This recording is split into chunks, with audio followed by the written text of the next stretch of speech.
Hello everyone, apex classes के digital platform पर आपका स्वागत है। आज हम कार्बोक्सिलिक अम्ल के रासायनिक गुण भाग 4 का अध्ययन प्रारंभ करेंगे, यानी केमिकल प्रॉपर्टी को आगे बढ़ाएंगे, जिसमें आज हम केमिकल प्रॉपर्टी को यहाँ पर कंप्लीट करेंगे। तो कार्बोक्सिलिक अम्ल यानी COOH समूह की अभिक्रियाओं को हम दो प्रकारों में बांटते हैं। पहला प्रकार था कौन सा? एल्किल समूह की अभिक्रिया, और दूसरा था आपके COH समूह की अभिक्रियाएं। तो COH समूह की अभिक्रियाएं आपके चल रही थी, जिसमें हमने देखा, देखो क्या दिख रहा है आपको यहाँ पर, COH समूह की अभिक्रियाओं को हम तीन प्रकारों में बांटते हैं।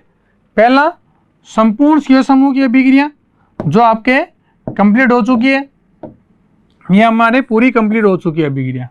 और COH बंध यानी जिस अभिक्रियाओं में CO बंध का विदलन हो, और तीसरी होती है जिसमें OH बंध का विदलन हो। इन अभिक्रियाओं को तीन प्रकारों में बांटा गया है। तो ये अभिक्रिया भी हमारे कंप्लीट हो चुकी है, जिसमें अपन ने क्या बनाया था?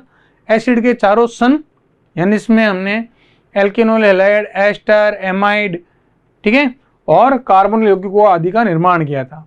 आज हम कौन सी अभिक्रिया पढ़ेंगे जिसमें कार्बोक्सिलिक समूह यानी जो COH समूह है, ये पूरा COH समूह है, इस COH समूह में केवल OH का बंध का विदलन होता है। क्या कहलाती है आपके? ये COH बंध के विदलन की अभिक्रियाएं। ये तीनों अभिक्रियाएं कार्बोक्सिलिक अम्ल के अम्लीय प्रकृति को दर्शाती है। किसको दर्शाती है? अम्लीय प्रकृति को। और इन अभिक्रियाओं को हम तीन भागों में बांटते हैं। पहली क्रिया कराएंगे अपन धातुओं से, यानी मेटल से।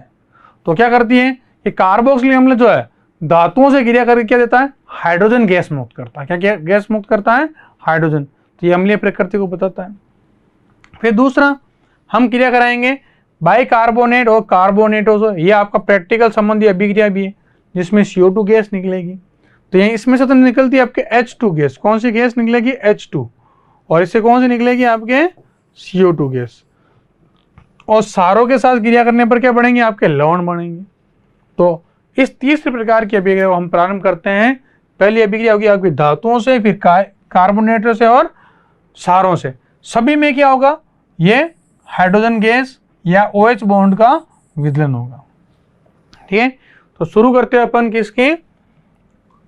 COH बंध, COOH बंध का विदलन की अभिक्रिया है।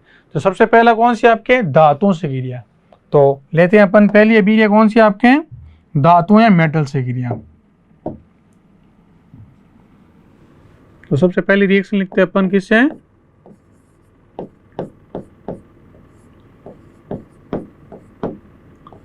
धातुओं से क्रिया। अब देखो, जब हम धातुओं से या मेटल से जब क्रियाएं कराते हैं, तो एक कार्बोक्सिलिक अम्ल जो है क्या करता है? जैसे सक्रिय धातुओं किससे? जैसे आपके लिथियम है, जिंक है, मैग्नीशियम है, ठीक है, इनसे क्रिया करके हाइड्रोजन गैस को मुक्त करता है। तो हम एक थ्योरी के रूप में लाइन लिखेंगे। क्या लिखेंगे?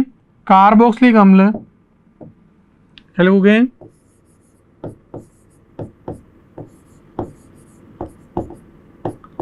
कार्बोक्सिलिक अम्ल सक्रिय धातुओं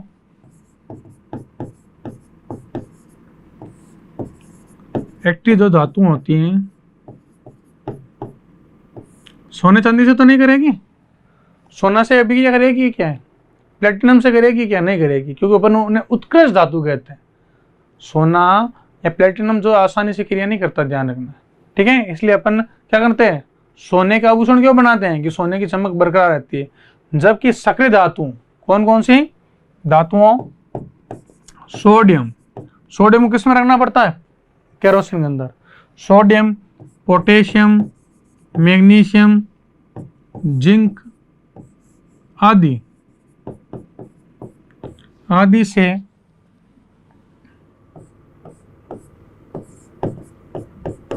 क्रिया करके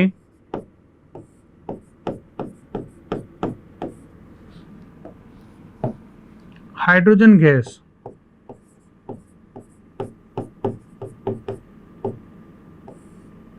हाइड्रोजन यानी H2 गैस मुक्त करता है, मुक्त करता है।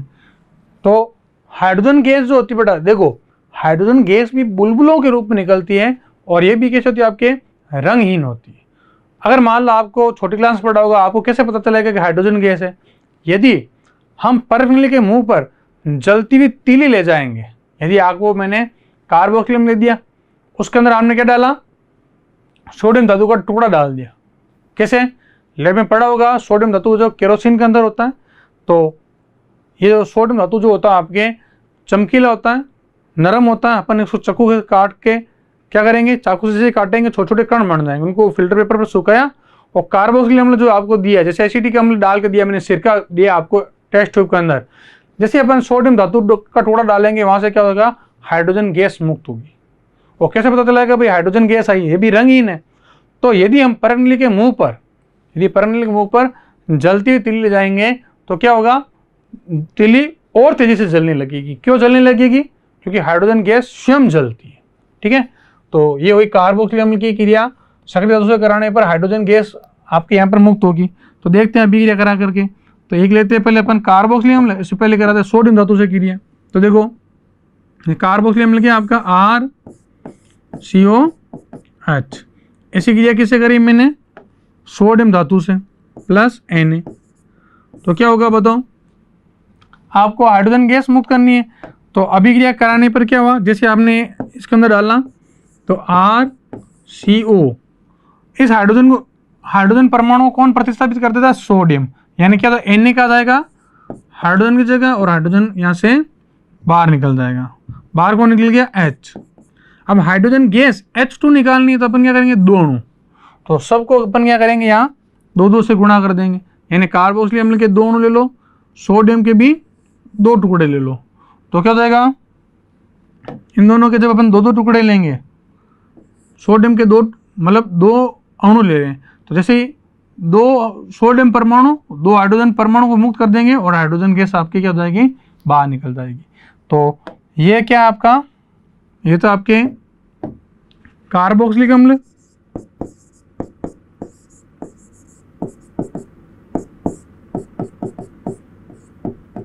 कार्बोक्सिलिक अम्ल है, ये सोडियम धातु हो गई। ये क्या बन गया आपके, सोडियम कार्बोक्सिलेट। क्या बन गया आपका, सोडियम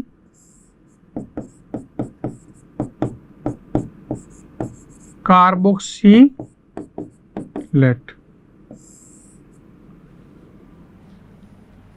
जैसे एक उदाहरण देते हैं अपन इसका, जैसे अपन क्या करें, जैसे मान लो मैं एसिटिक एसिड लूँ, जैसे आपको मैंने टेस्ट ट्यूब के अंदर क्या दिया, सिरका डाल कर दिया।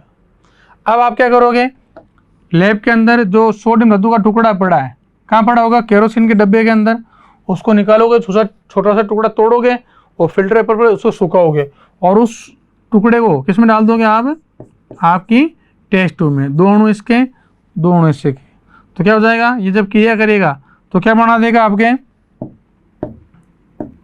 टेस्ट ट्यूब के अंदर, तो क्या पड़ा है, CH3CO Na। Na इधर आ गया ना आपके, हाइड्रोजन को प्रतिस्थापित कर दिया, तो अपन क्या लिख देंगे यहाँ पर Na। अब कितने अणु बढ़ेंगे इसके, देखो इसके 2 अणु है, इसके 2 अणु है, तो इसके भी 2 अणु बढ़ेंगे और बाहर क्या निकल जाएगी आपके H2। तो ऊपर वाली अभिक्रिया में भी कितने अणु बढ़ेंगे, 2 लिए ना आपने। तो देखो ये क्या बन गया आपका, सोडियम एसीटेट। क्या बन गया, सोडियम एसीटेट, और हाइड्रोजन गैस मुक्त हो गई। ये क्या लिखेंगे, इसका नाम क्या आपका, कार्बोक्सिलेट है ना, एसीटेट, सोडियम एसीटेट आपको प्राप्त हो जाएगा और हाइड्रोजन गैस यहाँ से मुक्त हो जाएगी। तो ये हुई आपके धातु से क्रिया। एक अगर मान लो अपन ने अभी ये करा है जिंक से, जिंक को अपन और क्या कहते हैं, यसद भी का ध्यान रखना, कंफ्यूजन नहीं करना, जिंक कह दो, यसद कह दो, यसद रज कह दो। ठीक है, तो जिंक से भी क्रिया करा कर देखते हैं। देखो जैसे मान लो आपने क्रिया ली, आपने जैसे COH। किससे क्रिया करानी है आपको? जिंक से। किससे करानी है? जिंक से। तो हमने लिया प्लस Zn। इसे अपन क्या कहते हैं? इसे अपन देखो जिंक कह दो, चाहे जस्ता कह दो, चाहे यसद कह दो। और क्या नाम है इसका? यसद। सबका अर्थ एक ही है। ठीक है। परमाणु क्रमांक कितना है इसका? कमेंट करके बताना जिंक का परमाणु क्रमांक कितना है। तो क्या करेगा, देखो जिंक की सांद्रता 2 होती है, तो जिंक कार्बोक्सिलेट बनेगा तो इसके कितने अणु लेने पड़ेंगे आपको? 2। कितने अणु लेने पड़ेंगे? 2। तो क्या हो जाएगा, जब अभिक्रिया कराई जाएगी तो आपको इसको ऐसे लिख सकते हो, जैसे RCO का होल ट्वाइस 2 अणु आ जाएंगे, और इससे कौन जुड़ गया? जिंक। और बाहर क्या निकल जाएगा? प्लस 2 हाइड्रोजन परमाणु, यानी आगे कौन सी गैस निकल गई? Hydrogen gas. तो इसके अपन कहते हैं जिंक कार्बोक्सिलेट। क्या कहते हैं इसे? क्या नाम क्या आपका? जिंक कार्बोक्सिलेट बन जाता। ठीक है। तो ये आपके हुए किससे क्रिया? पहली क्रिया सक्रिय धातुओं से क्रिया आपके यहाँ पर कंप्लीट हुई। नेक्स्ट अभिक्रिया देखो, अगली क्या बताई मैंने? कार्बोनेट और बाइकार्बोनेट। तो ये जो परीक्षण है आपके, जो सेकेंड अभिक्रिया है, ये आपका प्रैक्टिकल के अंदर आपको ये भी करना है। आपको क्या करना है, जैसे एसिटिक एसिड देंगे टेस्ट ट्यूब के अंदर, आप कुछ नहीं करना, जैसे सोडियम बाइकार्बोनेट जो लिखा है, कांच की शीशी पर लिखा सोडियम बाइकार्बोनेट, इसका स्पून भरा, थोड़ा सा इसके अंदर डाल क्या होगी? CO2 गैस निकलेगी। और CO2 गैस भी कैसे निकलती है? झाग के साथ निकलती है। ध्यान रखना, CO2 गैस की प्रवृत्ति होती है झाग के साथ। हाइड्रोजन गैस निकली बुलबुलों के रूप में, ठीक है, परंतु CO2 गैस कैसे निकलती? झाग बन जाते हैं अंदर। देखो CO2 गैस किस में होती है? जैसे पेप्सी, कोका कोला, ये जब जो भी होते हैं उसमें क्या होता? CO2 गैस झाग होती है, किण्वन क्रिया कारण। बियर में भी होती है, बियर की बोतल होती है, अगर पेप्सी कोका कोला की बोतल को अपन जोर से ले तो क्या होगा? जल्दी से बाहर निकलती। तो किसके झाग बनते? CO2 गैस के। इसी बार छाछ में भी ये होता है, जो आपके छाछ होती है, छाछ की बोतल को भी आप हिलाओगे तो खोलते क्या होगा? बाहर आएगी उफन करके, वो CO2 होती है। ठीक है। तो हम किसे क्रिया करा रहे हैं? दूसरी रिएक्शन किसे कराएंगे? सोडियम कार्बोनेट और बाइकार्बोनेट से। तो दूसरी रिएक्शन लेते हैं, सेकंड।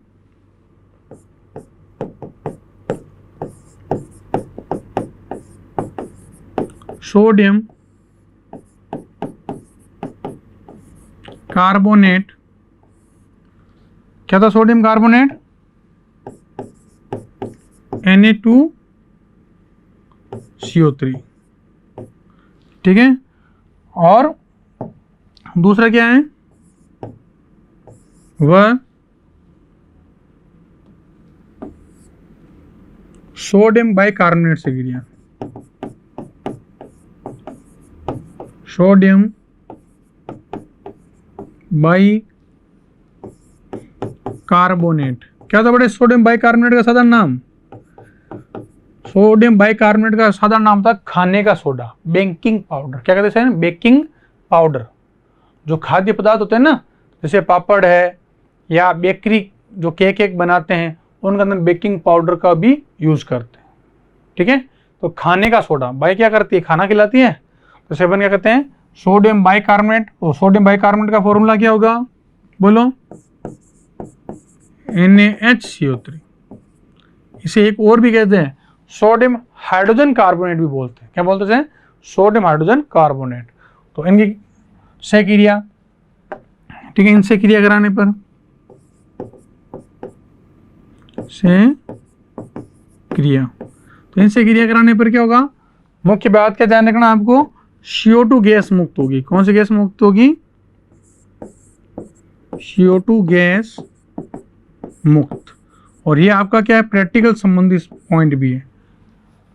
जैसे एसिटिक एसिड दिया आपको टेस्ट ट्यूब के अंदर, आप सोडियम बाइकार्बोनेट डालोगे तो CO2 गैस झाग के रूप में निकलेगी। ठीक है। तो पहले कराते अपन, जैसे कोई कार्बोक्सिलिक अम्ल की क्रिया किससे? सोडियम कार्बोनेट से। तो पहले लेते हैं अपन क्या? R triple bond OH। इसी क्रिया किससे करी मैंने, सोडियम कार्बोनेट का फॉर्मूला क्या है आपके पास में, Na2CO3। तो क्या कहा मैंने, यहां से आपके जो CO3 है इसमें CO2 गैस निकल जाएगी, और ये जो 2 Na है, वो कहाँ जाएगा, आपके हाइड्रोजन को प्रतिस्थापित कर देंगे। ठीक है, तो देखो अब यहां से क्या होगा, देखो ये दोनों Na हाइड्रोजन को प्रतिस्थापित करेंगे तो कितने अणु लेने पड़ेंगे अपन को, कार्बोक्सिलिक अम्ल के 2 अणु लेने पड़ेंगे। कितने अणु लेने पड़ेंगे, 2 अणु। अपन ने इसके 2 अणु ले लिए, तो मुख्य प्रोडक्ट क्या बन गया आपका, जैसे इसमें भी आपका क्या होगा, देखो 2 अणु ही बनेंगे, 2RC double bond ONA plus Na बन गया, प्लस देखो ये जो CO3 है, इस CO3 में से क्या बाहर निकल गया आपके, देखो इस CO3 में से आपके CO2 गैस निकल गई। क्या निकल गई, CO2 गैस। अब यहाँ क्या बच गया, एक ऑक्सीजन बच गया। क्या बच गया, एक ऑक्सीजन। और जो 2 हाइड्रोजन निकली थी, ये ऑक्सीजन से क्रिया करके बना दी साथ में जल। तो ये CO2 गैस जो है बुलबुलों के रूप में बाहर निकलती है। इससे अपन पहचान कर सकते हैं कि झाग बन रहे हैं अंदर। क्या बन रहे हैं, झाग, यानी CO2 गैस बन रही है। यानी आपको दिया गया अम्ल क्या है, ये जो आपको मुख्य क्रियात्मक समूह दिया गया उसका नाम क्या दिया गया आपको, कार्बोक्सिलिक अम्ल है। क्या आपका कार्बोक्सिलिक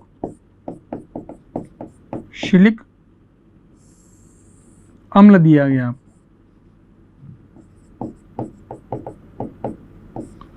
ठीक है, अब देखो यदि हम क्या लें, सोडियम बाइकार्बोनेट, क्या लें, सोडियम बाइकार्बोनेट, तो उसकी क्रिया करते हैं। तो ध्यान रखना, सोडियम कार्बोनेट लेंगे तो हमें 2 अणु लेने पड़ेंगे। कितने अणु लेने पड़ेंगे, 2, जबकि सोडियम बाइकार्बोनेट में आपको एक ही अणु से काम हो जाएगा। तो नेक्स्ट रिएक्शन करते हैं, देखो जैसे RCOH कार्बोक्सिलिक अम्ल है, इसी क्रिया कैसे करानी है, सोडियम बाइकार्बोनेट। सोडियम बाइकार्बोनेट का फॉर्मूला क्या, NaHCO3। तो क्या होगा, देखो अभी क्या कराने पर कि ये Na जो है इस हाइड्रोजन को प्रतिस्थापित कर देगा, यानी क्या बन जाएगा आपके, बोलो RCOO, और क्या कौन आ गया यहाँ पर, Na आ गया, प्लस अब यहाँ से हाइड्रोजन निकली और यहाँ से हाइड्रोजन, और ये CO2 जो है, CO3 है, ये क्या दे देगी आपको, CO2 गैस दे देगी, प्लस एक हाइड्रोजन ये, और ये CO3 में से एक ऑक्सीजन बची, वो क्या करेगी, आपके जल के अणु का निर्माण कर देगी। तो ये आपके CO2 बुलबुलों के रूप में निकलेगी, और इसी से अपन क्या कर सकते हैं, कार्बोक्सिलिक समूह की पहचान कर सकते हैं कि आपको दिया गया क्रियात्मक समूह क्या है, कार्बोक्सिलिक अम्ल है। इसका एक नेम रिएक्शन के रूप में देख लेते हैं। मतलब इसके जो अभिकर्मक ले लेते हैं कोई एक, जैसे मान लो आपने लिया CH3COH, क्या नाम है इसका, एसिटिक अम्ल दिया मैंने आपको, टेस्ट ट्यूब के अंदर एसिटिक अम्ल दिया, प्लस आप क्या करोगे, लैब के अंदर डब्बे के अंदर पड़ा होगा खाने का सोडा, यानी NaHCO3, बेकिंग पाउडर या सोडियम बाइकार्बोनेट। तो क्या बनेगा, सीधी बात है कि बनना क्या था, CO2 गैस निकलेगी, वो हमें दिख रही है, और प्लस साथ में जल का अणु बन जाएगा। CO2 में से एक ऑक्सीजन बच गई यहाँ से, और एक एच यहाँ का बच गया, और एक एच ये मिलकर क्या बनाता है, जल का अणु। अब पीछे क्या बता, CH3CONA, तो हम क्या ले देंगे साथ में, CH3CONA प्लस, इसका नाम क्या है, सोडियम एसीटेट। क्या बन गया आपका,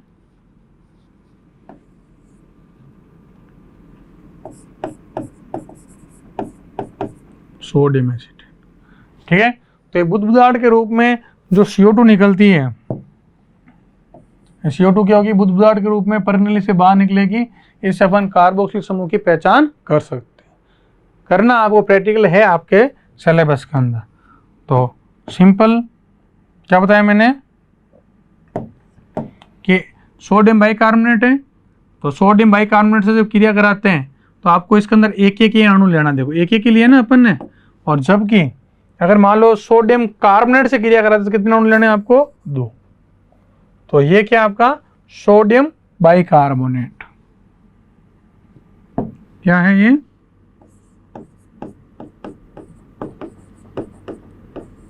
सोडियम बाइकार्बोनेट।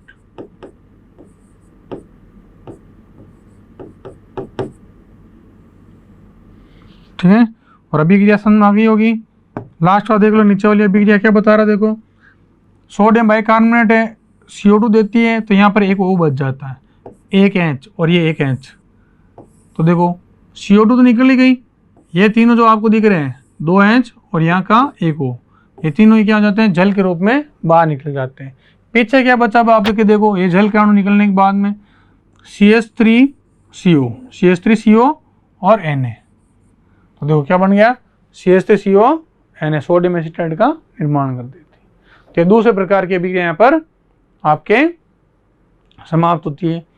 तीसरी अभिक्रिया कौन सी बताई मैंने आपको, जिसमें ये OH बॉन्ड टूट रहा। देखो OH निकल रहा है या हाइड्रोजन ही? अरे क्रिया पहले धातु से क्रिया कराई तो हाइड्रोजन निकली, बाइकार्बोनेट से भी क्रिया करे तो ये OH बॉन्ड ही टूट रहे अपन। अब तीसरी अभिक्रिया होती है इसके अंदर सारों से क्रिया। कैसे क्रिया? सारों के साथ अभिक्रिया। तो लेते हैं अपन थर्ड अभिक्रिया कौन सी है? सारों के साथ अभिक्रिया।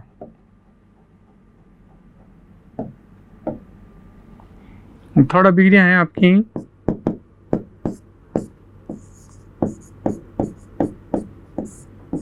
सारों के सात अभिक्रिया। और देखो सार के जब साथ ये अभिक्रिया करती है तो क्या करती है? जब सारों के साथ अभिक्रिया कराओगे तो क्या बनेगा? लवण व जल बन जाएगा। सीधी बात है ना? तो कार्बोक्सिलिक अम्ल के सार, जैसे प्रबल सार NaOH ले लो और दुर्बल सार सोडियम हाइड्रोक्साइड ले लो, तो दोनों के साथ अभिक्रिया करता है। तो देखो इसे हमने क्या लिया? RCOH। इसी क्रिया किससे करी है हमने? NaOH से। तो ये क्या है? अम्ल है। इसका नाम क्या है? बताने की जरूरत नहीं है, लिख देते केवल कार्बोक्सिलिक अम्ल।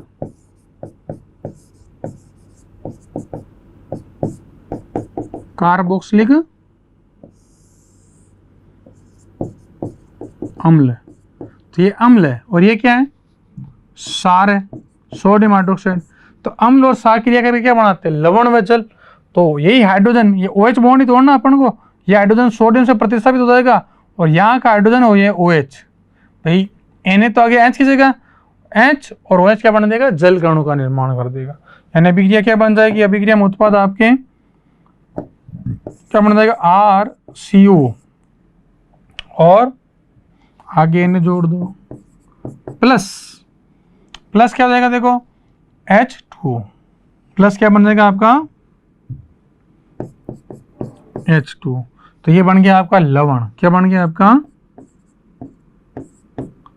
लवण या सॉल्ट का निर्माण होता है। तो लवण व जल का निर्माण होता है। तो ये तो लिया हमने प्रबल सार। ये तो कैसा है? प्रबल सार।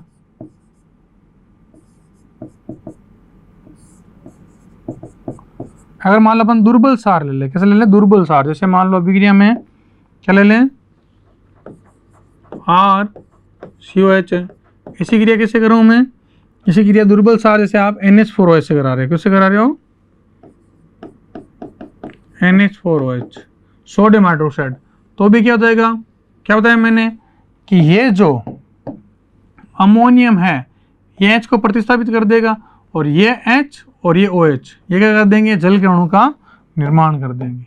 तो क्या बन जाएगा? देखो मुख्य प्रोडक्ट तो लवण बन जाएगा आपका। RCO वैसे कौन जुड़ गया? NH4 प्लस बाहर क्या निकल जाएगा? H2 जल। ये बन गया आपका लवण। एक अभिक्रिया देते हैं आपको जैसे मान लो अपन एक अभिक्रिया ले रहे हैं, वो एसिटिक एसिड है NaCH3COH प्लस किससे क्रिया करा रहे हैं, NH4OH से। तो क्या बन जाएगा, बनाओ, CH3CO और NH4 प्लस बाहर क्या निकल जाएगा, यहाँ का OH और यहाँ का H NH2 बाहर निकल जाएगा, है ना। तो ये तो क्या है, इसका नाम क्या है, अमोनियम हाइड्रोक्साइड।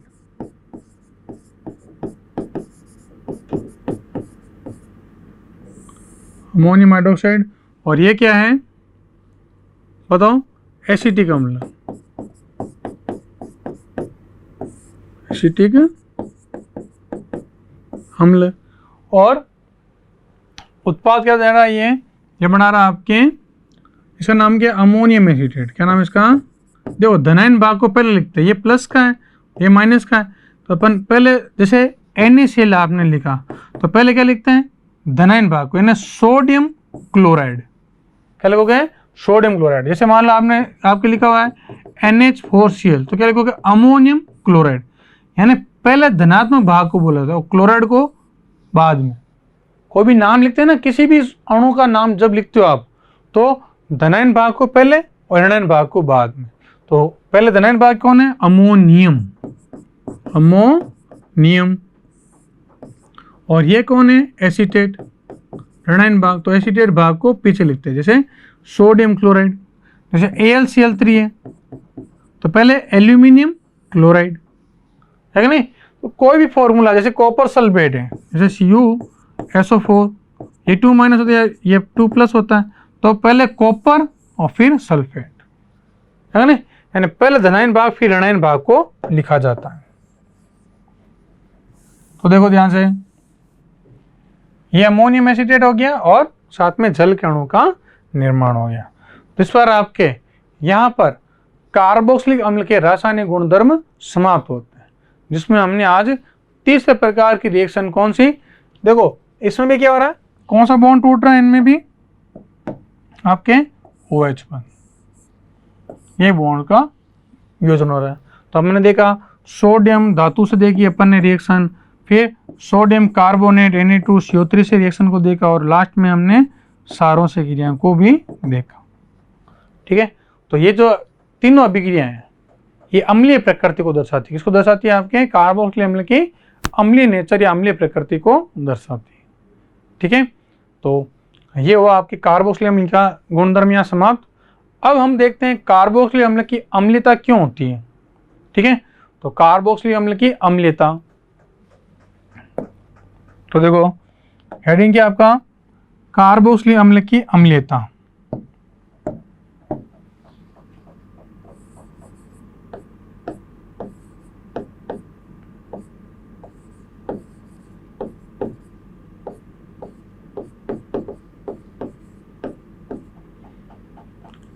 कार्बोक्सिलिक अम्ल की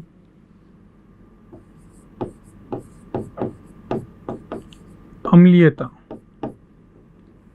एसिडिटी। तो कार्बोक्सिलिक अम्ल की अम्लीयता क्यों होती है, इनको देखते हैं अपन। तो देखो ये तो कार्बोक्सिलिक अम्ल जो होता है, इसमें क्या होता है कि कार्बोक्सिलिक अम्ल का हम देखते हैं जल अपघटन। क्या देखते हैं, जल अपघटन। और जल अपघटन देखने के बाद हम देखते हैं कि ये कैसे अम्ल वियोजन स्थिरांक को दर्शाता है, या इसके अंदर कैसे Ka का मान और Pk का मान ज्ञात किया जाता है। तो देखो ध्यान से, जो कार्बोक्सिलिक अम्ल होता है, क्या करेंगे, इसको जल के अंदर घोलेंगे।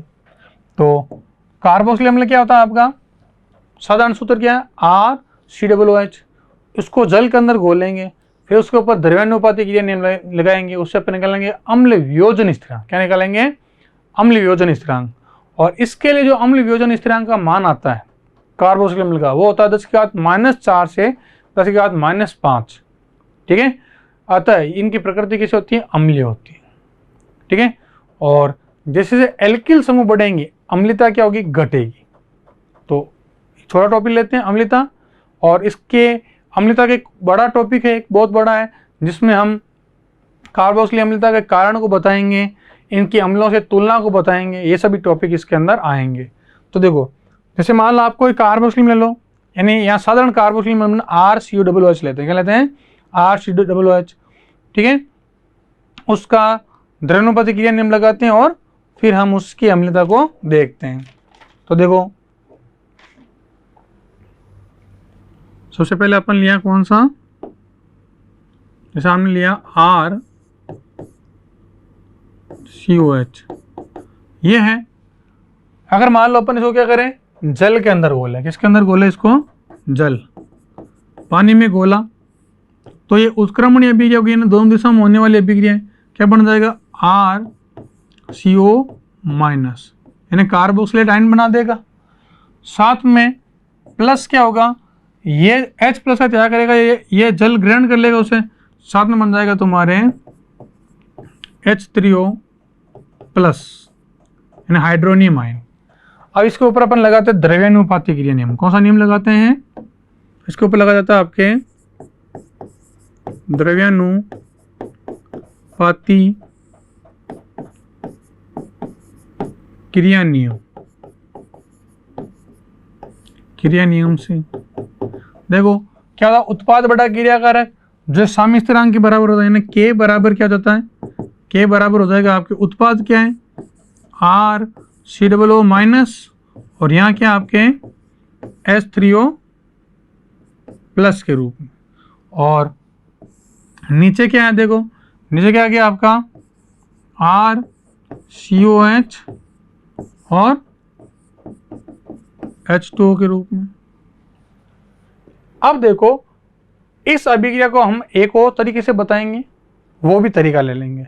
तो अब क्या होता है, यहाँ जो H2 है इसको इस तरह भेज देते हैं, यानी क्या करते हैं, K जो है इसको अपन H2 से मल्टीपल कर देते हैं, तो क्या बन जाता है आपके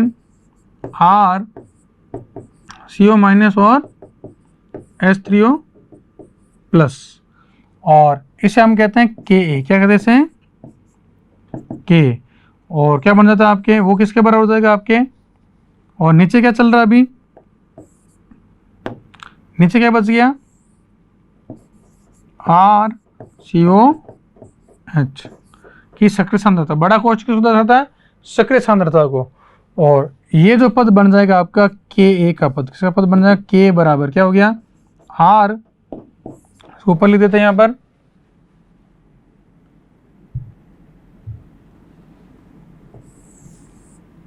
देखो क्या पद हो गया आपका,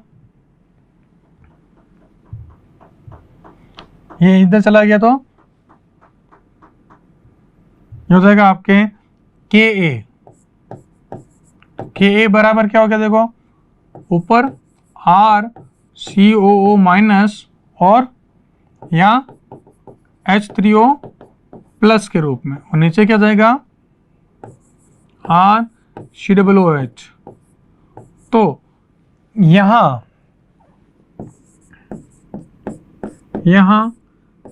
Ka क्या है, अम्ल वियोजन स्थिरांक, Ka क्या है आपका, अम्ल वियोजन स्थिरांक, अम्ल डिसोसिएशन कांस्टेंट, अम्ल वियोजन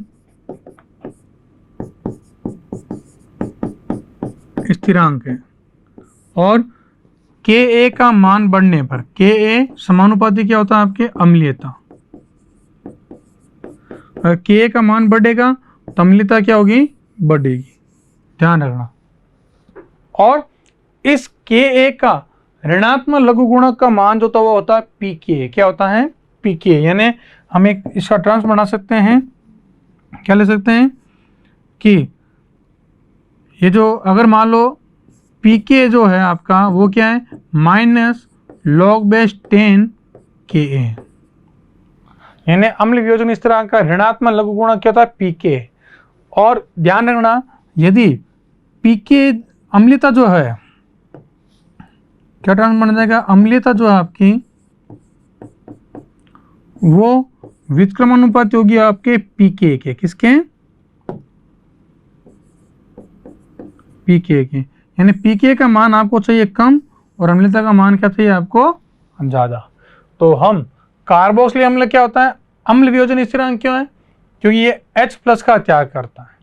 अब आप चाहो तो केवल एक कार्बोक्सिलिक अम्ल भी ले सकते हो, उससे भी समझा सकते हो। तो पहले इसको देखते हैं, फिर केवल एक कार्बोक्सिलिक अम्ल से देखते हैं। देखो तो देखो क्या हुआ यहाँ पर हमने कार्बोक्सिलिक अम्ल को जल के अंदर घोला, तो क्या बन गया आपके? इस H+ का त्याग करके जल इसको ग्रहण कर लेता है, हाइड्रोनियम आयन का निर्माण कर देता है। अब द्रव्यानुपाती क्रिया का नियम के अनुसार क्या होता है? उत्पाद की क्षमता बटा क्रिया कारक की क्षमता एक साम्य स्थिरांक के बराबर होती है। यहाँ पर K क्या है? साम्य स्थिरांक। तो यहाँ अपन ने इन उत्पादों की सक्रिय सांद्रता बना दी, ये लिख दी देखो दोनों, और नीचे किसको ले दिया? अभिकारकों की सांद्रता को नीचे दर्शाया गया है नहीं। अब ये जो H2O है, अम्ल हो चाहे क्षार हो, अम्ल में जब ये इस तरह चला था तो बन जाता आपके K। क्या बन जाता बेटा? K।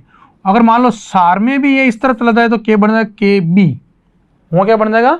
Kb, यानी क्षार वियोजन स्थिरांक कहलाएगा। ठीक है, तो हमने क्या किया? अगले पद के अंदर H2O को इस तरह भेज दिया, तो यहाँ से ये हट गया H2 उधर, और इसी को अपन क्या कहते हैं? Ka। अम्ल है तो इसके लिए अपन कहेंगे इसे अम्ल वियोजन स्थिरांक। और अम्ल वियोजन स्थिरांक जितना अधिक होगा अम्लता उतनी अधिक होगा। कारण क्या? देखो अम्ल वियोजन स्थिरांक जो Ka है, यहाँ पर देखो, यहाँ Ka जो है किसके समानुपाती है? H3O+ के समानुपाती या H+ के समानुपाती आता है। ठीक है, दूसरा डेरिवेशन बताता हूँ, समझने के लिए ये रख सकते हो, वो भी रख सकते हो। तो H इसके समानुपाती होगा, तो इसके समानुपाती, जैसे H+ जितने ज़्यादा त्यागे जाएंगे K का मान भी क्या होगा? बढ़ेगा, और K का मान बढ़ने पर क्या होगा? अम्लता भी बढ़ेगी। तो ये K जो है अम्ल वियोजन स्थिरांक बताता है, ये अम्लता के समानुपाती होता है। अब इस K का जो ऋणात्मक लघु गुण वो होता है Pk। तो Pk का मान जितना अधिक होगा अम्लता उतनी ही कम होगी। तो ये हम देखा कि कार्बोक्सिलिक अम्ल जो है इसकी अम्लता को हम कैसे ज्ञात करते हैं? Ka के मान से इनको ज्ञात किए जाते हैं। तो जैसे जैसे एल्किल समूह बढ़ेंगे, जैसे इनके अंदर एल्किल समूह बढ़ेंगे, इनकी अम्लता घटेगी। ठीक है, तो अम्लता को प्रभावित करने वाले कारक, अम्लता की तुलना, इनको हम अलग नेक्स्ट लेक्चर के अंदर इनको लेंगे। तो आज इसकी केवल अम्लता को यहाँ पर बताया गया है। तो आज के लेक्चर में हमने पहले कार्बोक्सिलिक अम्ल जो है उसके रासायनिक गुणधर्मों को समाप्त किया, उसके बाद हमने कार्बोक्सिलिक अम्ल की अम्लीय प्रकृति को देखा। तो आज के लेक्चर में इतना ही, अब मिलते हैं नेक्स्ट लेक्चर के अंदर। Thank you. सब्सक्राइब करें हमारा Apex classes Edutech YouTube channel, साथ ही बेल आइकन को क्लिक करना बिल्कुल ना भूलें, ताकि आगे आने वाले सभी यूट्यूब वीडियोस की अपडेटेड नोटिफिकेशंस सबसे पहले आपको मिले। Apex classes Edutech, subscribe now.